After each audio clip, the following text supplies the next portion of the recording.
Hey there, subscribe to my channel, and also press this bell icon so you never miss any new updates, cause whenever we upload new video you will get a notification on your phone. 1. Part 1.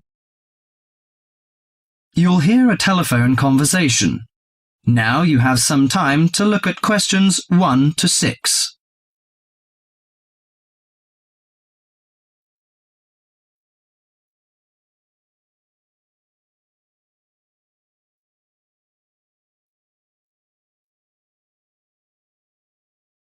Listen to the conversation and answer questions 1 to 6.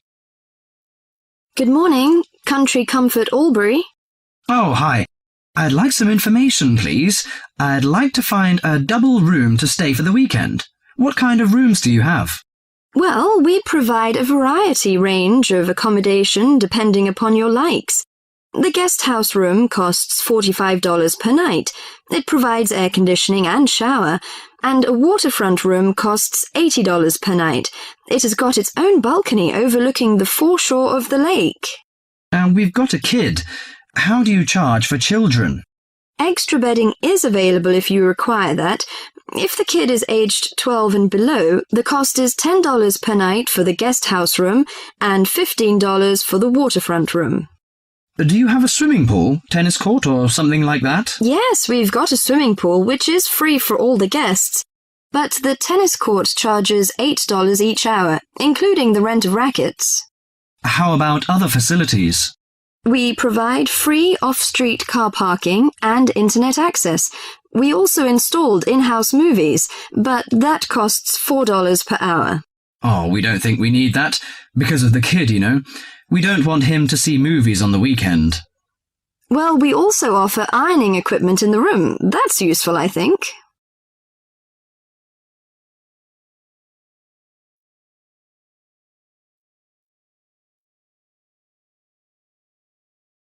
Before listening to the rest of the conversation, you have some time to go through the questions 7 to 10.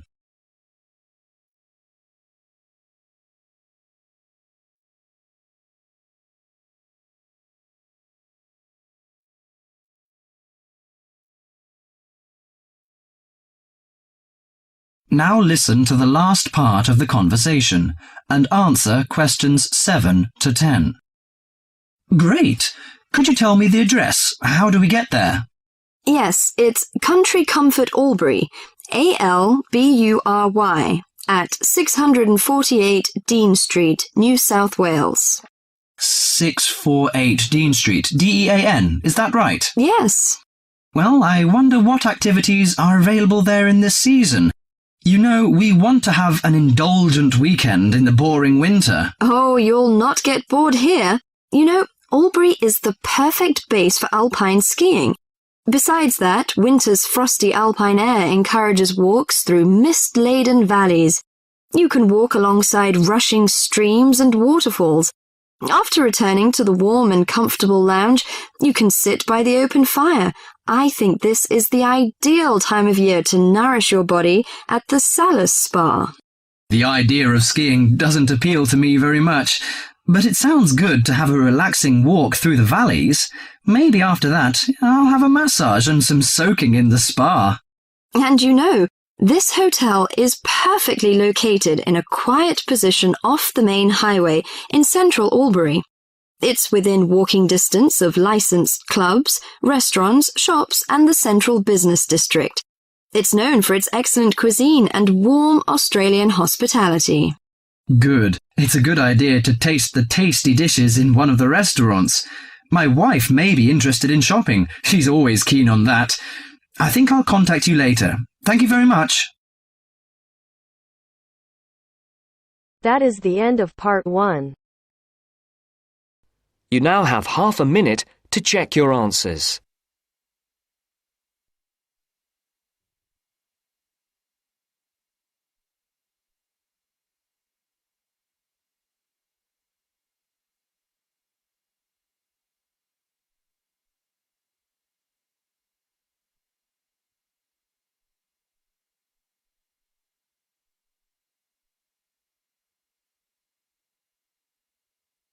Now turns to part 2. Part 2. You will hear a conversation between a travel agent and a customer.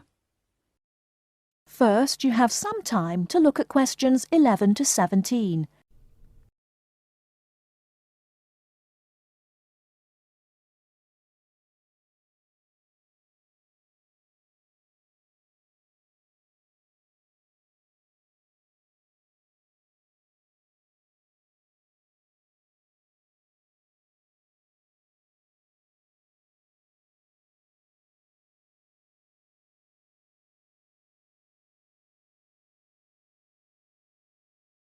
Now, listen carefully and answer questions 11 to 17. Good morning. Can I help you? Yes, I'd like to get some information about trips to New Zealand. Certainly. Take a seat and I'll be right with you. Thanks. Now, where would you like to go in New Zealand? Well, I was hoping to do a bit of travelling around, actually. There are a few things I'd like to see and do before I go back home. Right. One thing I really want to do is go to Christchurch. I have relatives living there that I can stay with, my mother's cousin, and I've heard it's a nice place. Yes, it's a lovely city. And staying with relatives will help with the budget, of course. The budget? It will save you some money. Oh, right. Well, I'm not too worried about that. I've saved quite a bit of money working in Australia. Oh, that's nice. Good for you. Well, you know that New Zealand consists of 2 main islands, the North Island and the South Island, and Christchurch is on the South Island. Is it? I was never very good at geography at school.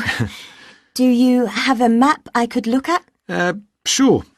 Here we are. Right, I see. And, well, then I'd also like to spend some time in Auckland, and maybe I could do an English language course there. Can you organise that sort of thing for me? Oh, certainly. We'd be happy to arrange that. But bear in mind that Auckland is in the North Island. OK. And I'd also like to do some skiing or maybe even some snowboarding. I hear New Zealand is a great place for that. Yes, absolutely. But you should go to Auckland first for your studies, and then you can get the ferry across to the South Island and take the bus down to the snow. Oh, I don't like boats very much. I'm not much of a sailor. I think I'd prefer to fly. Right. What about joining a walking tour?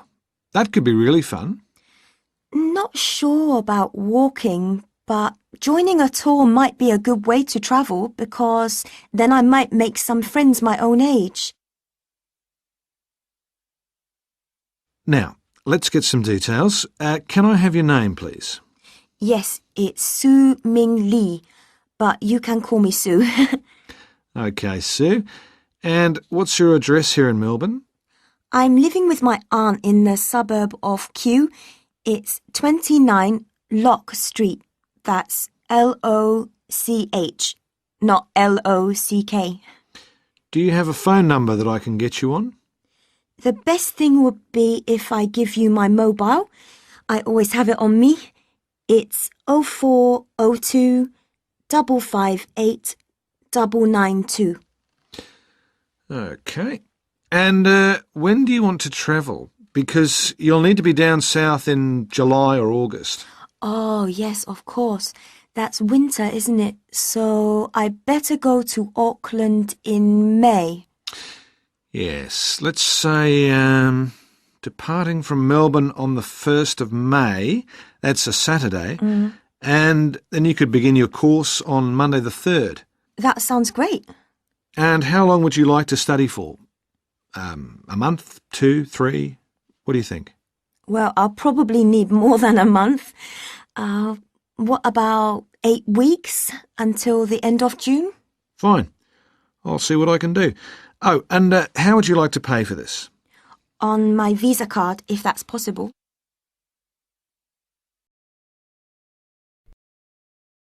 Before you hear the rest of the talk, you have some time to look at questions 18 to 20.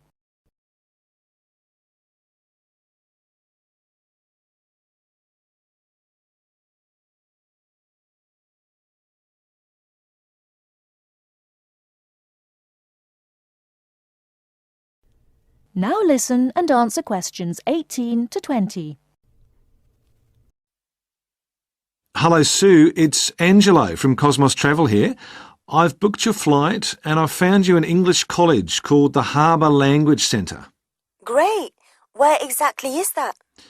Well, have you got that little map I gave you yesterday? Yes? You see where the harbour is with the 3 wharves and the water? Yes. Got that? OK, there are 2 parallel streets. Quay Street, that's Quay, and Customs Street. The building where the college is located is on Quay Street, opposite Prince's Wharf. Right. Got it. And what about accommodation? Well, I've booked you into a hotel for the first 3 nights, and then the accommodation officer will find you a family to live with. Good. And where's the hotel? It's a short walk from the college, on the corner of Queen Street and City Road. Which corner exactly? On the left-hand side as we're looking at the map. OK, near the little park. Yes, that's right. And what about a good bookshop? I'm going to need to buy a dictionary and some English books. Yes, well, I believe there's a really good language bookshop on the corner of Customs Street and Queen Street. It's near the college, so that's pretty convenient. Thank you so much. You've been really helpful. That is the end of part 2. You now have half a minute to check your answers.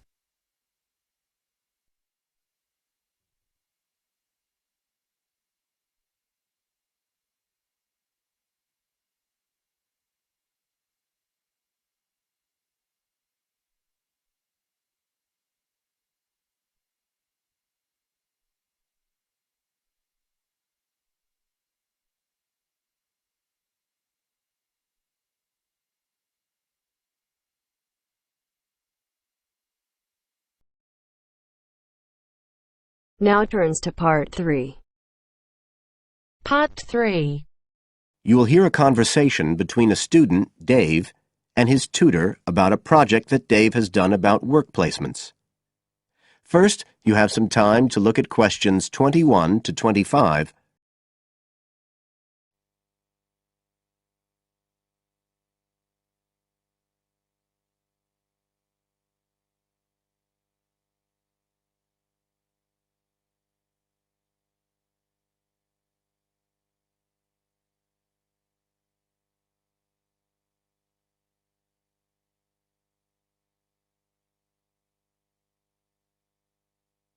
Now listen carefully and answer questions 21 to 25.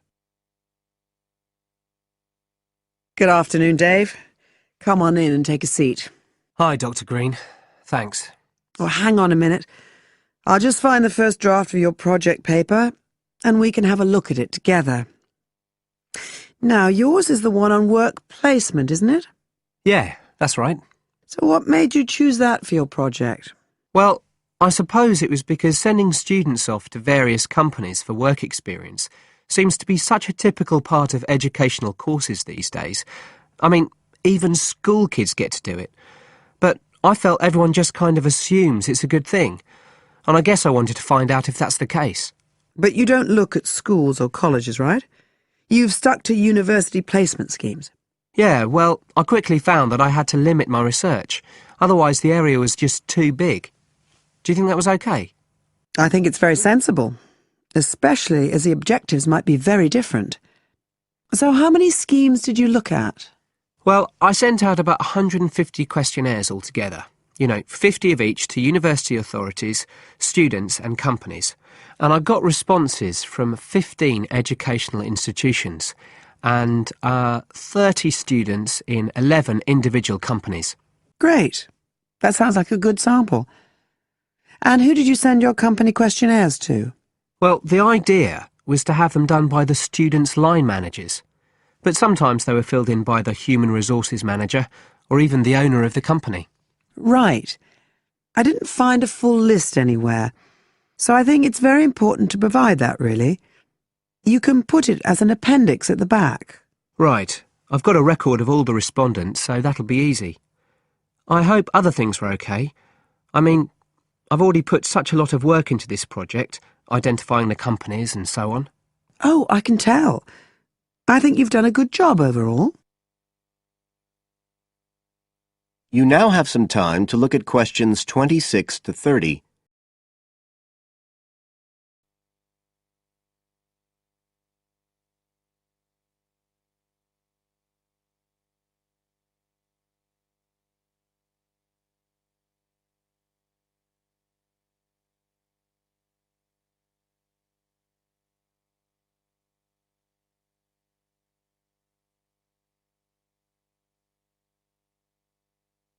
Now listen and answer questions 26 to 30.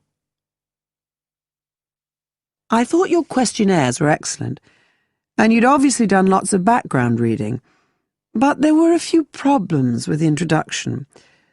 First of all, I think you need to make some slight changes to the organisation of your information there. At present, it's a bit confused. OK. What did you have in mind? Well, you write quite a bit about work placement in general, but you never explain what you mean by the term. So you think I should give a definition? Exactly. And the introduction is the place to do it. And then, look, you start talking about what's been written on the topic, but it's all a bit mixed up with your own project. So do you think it would be better to have two sections there, like a survey of the literature as the introduction, and then a separate section on the aims of my research? I do. You can include your methods for collecting data in the second section too. It would be much clearer for your reader. You know, establish the background first, then how your work relates to it. It would flow quite nicely then. Yes, I see what you mean. Anyway, moving on. I like the way you've grouped your findings into three main topic areas. Well, it became very obvious from the questionnaires that the preparation stage was really important for the whole scheme to work. So I had to look at that first. And I found a huge variation between the different institutions, as you saw. I was wondering if you could give a summary at the end of this stage of what you consider to be the best practice you found. I think that would be very helpful. Right, I'll just make a note of that. What did you think of my second set of findings, on key skills development? For me, this is the core of my whole project, really. And you've handled it very well. I wouldn't want you to make any changes. You've already got a nice final focus on good practice there. Thanks. Right. Now, I think the last part, which deals with the reasons why students don't learn... What, the constraints on learning chapter? Yes, that's the one. I think you need to refer to the evidence from your research a bit more closely here. You know, maybe you could illustrate it with quotations from the questionnaires, or even use any extracts from a student diary if you can, and refer back to what you've written about good practice. That is the end of part 3. You now have half a minute to check your answers.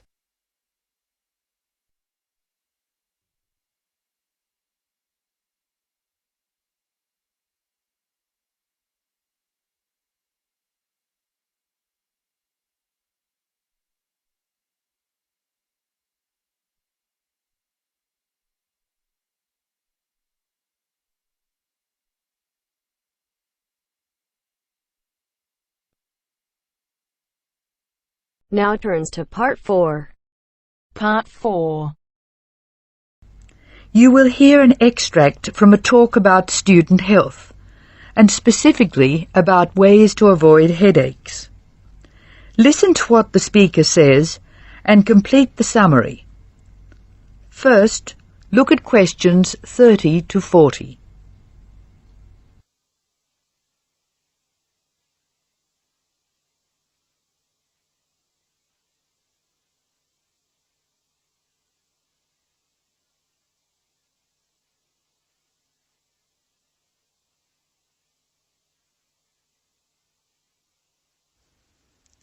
As you listen to the talk, answer questions 30 to 40.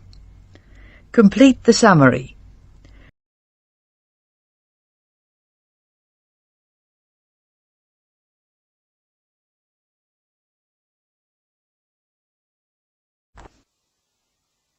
Hello, welcome to the Student Orientation Programme. Today's session is on health issues, and this talk is about headaches and how to avoid them. It may surprise you to hear that headaches are often caused by hunger. In fact, one study suggested that 70% of headaches are related to hunger, which makes it the principal cause. The advice is simple. Eat 3 meals a day and try to keep to a fairly regular schedule of meals. People associate noise with headaches, and for most of us, excessive noise creates the conditions for a headache. Very loud noise is unpleasant, and people usually remove themselves from it. Having said that, younger people tend to tolerate noise better than their elders, so I may be leaving noisy places far earlier than you. Just remember that exposure to too much noise may predispose you to a headache. Of course, we all associate headaches with studying. In fact, the headache probably doesn't come from the studying so much as from being tense. When we study hard, we often hunch over our work. Try raising your shoulders and tensing them, and now relax. Can you feel how much more comfortable a relaxed stance is? Another thing, it's very important to check that you're working in a good light. It will not actually hurt your eyes to work in a bad light, but it will make you tired very quickly and is very likely to give you a headache. What's more, if you have the book flat on a desk in front of you, it'll be harder to read, and you'll have to hold your head at an odd angle. It is wise to have a book rest, which raises the material you are reading 45 degrees to the desk. This will help reduce your chance of a headache. Try to relax before bed so that you will be relaxed when you try to sleep. A soak in a hot bath may be helpful. It's also important to really sleep when you go to bed. A good mattress is a wise investment for people who want to avoid headaches. This talk seems to keep coming back to tension. Tension may cause you to chew too forcefully, clench your jaw or grind your teeth, and this in turn may lead to headaches. It is very easy to say that you shouldn't grind your teeth, and very hard to stop, particularly if you grind your teeth in your sleep. Try to avoid situations which will make you tense, particularly just before bed. If you do compulsively grind your teeth in your sleep, ask your dentist about a soft mouth guard. In general, try to eat regular meals and avoid tense situations. Be sure you get plenty of exercise. Hopefully your headaches will be greatly reduced. One other thing I should point out, avoid smoky rooms and cars. Such places certainly encourage headaches, and the smoke may be doing you quite serious long-term damage. That is the end of part 4. You now have half a minute to check your answers.